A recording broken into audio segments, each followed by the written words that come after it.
Mario Dumont. Une feuille de route impressionnante. Un curriculum vitae aussi long que le pont de la Confédération.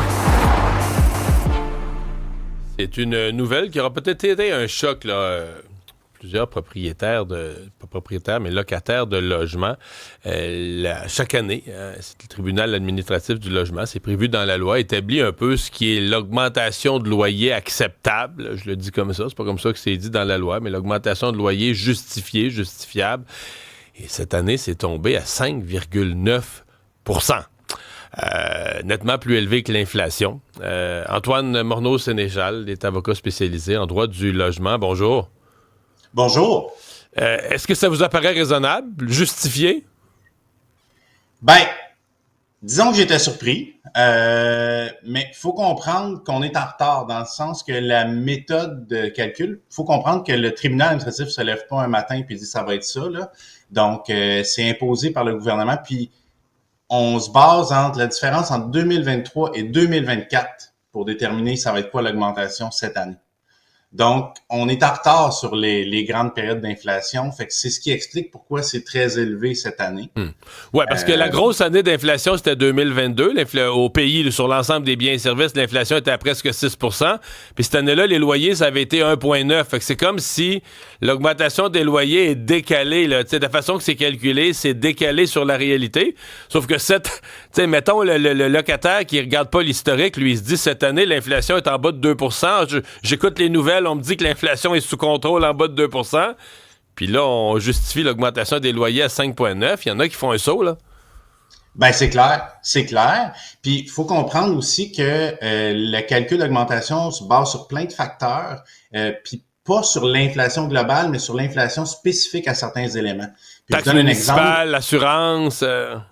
Exactement. Puis ça, c'est toutes des choses qui ont augmenté beaucoup. Un des gros facteurs d'augmentation, c'est les frais d'entretien. Quiconque a fait des rénovations, c'est que ça a beaucoup augmenté dans les dernières années. Ben, ça monte encore plus à la hausse les taux d'augmentation. Mais comme je vous dis, c'est la méthode là, qui est au Québec depuis 30 ans. On peut la critiquer, je la critique, mais c'est comme ça. Bon, là, on s'entend que c'est pas une augmentation obligatoire. Là. Le propriétaire de logement est pas obligé par la loi d'augmenter de 5,9 %. C'est un peu comme la limite qu'on lui fixe. Il peut décider que lui, il a assez de 3 % puis il veut une bonne entente avec ses locataires et tout ça. Mais votre expérience, là, est-ce que c'est contestable? Est-ce que quelqu'un, par exemple, qui trouve que son loyer, il n'y a rien eu d'amélioré, il n'y a pas eu de travaux, c'est entretenu rien que moyen, son propriétaire décide d'y aller au maximum, d'utiliser le 5,9, est-ce qu'il peut quand même contester en disant 5,9, c'est peut-être pour la moyenne des autres, mais moi, pour mon petit logement mal entretenu, c'est trop. Est-ce qu'on peut contester? Certainement.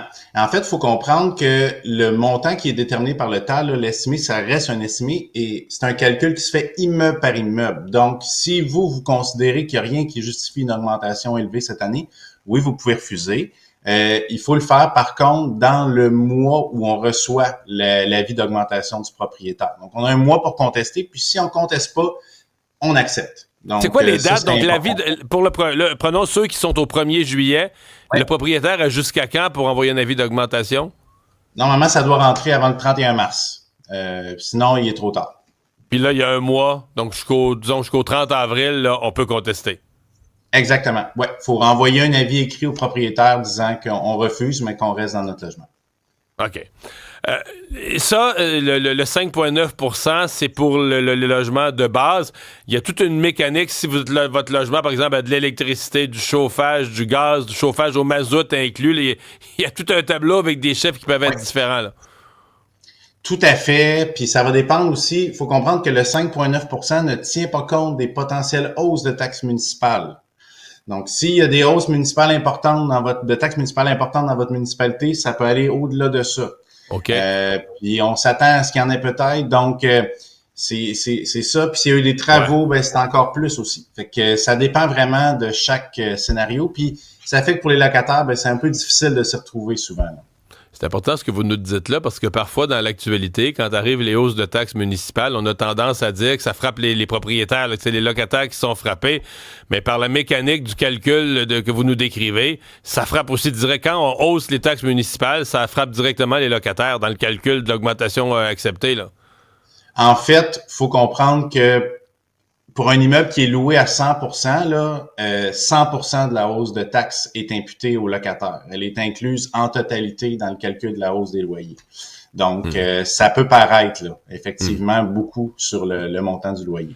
Il y a un autre chiffre là, dans l'avis du tribunal administratif du logement, un 8,5 %. Ça, on dit que c'est comme le maximum accepté pour les logements qui ont eu ce qu'on appelle des rénovations majeures. Donc, qu'est-ce qu'on définit comme rénovation majeure ou rénovation qui soit suffisante là, pour passer à cet autre palier?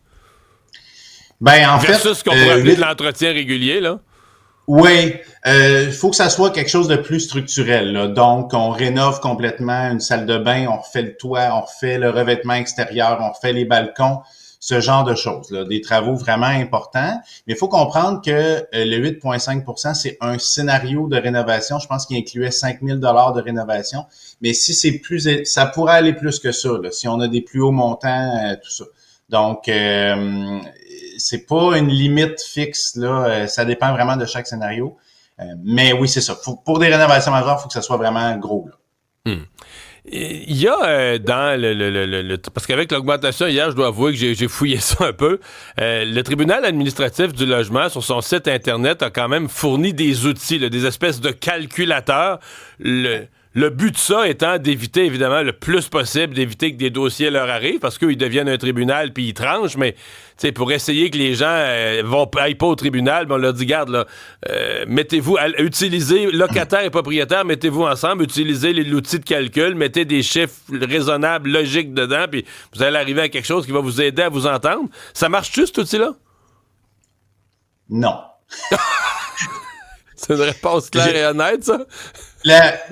Ça fonctionne pas comme ça dans la réalité. Les propriétaires vont estimer un peu leur augmentation de loyer, puis généralement, il y aura pas vraiment de discussion, puis ça fait une position où les locataires sont pris pour prendre une décision avec à peu près pas de données.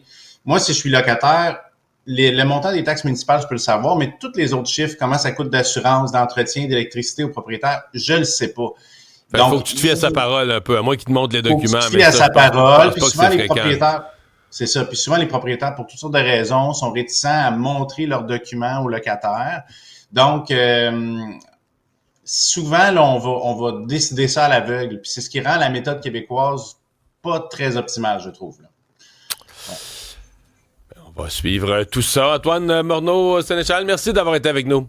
Au revoir. Ça fait plaisir.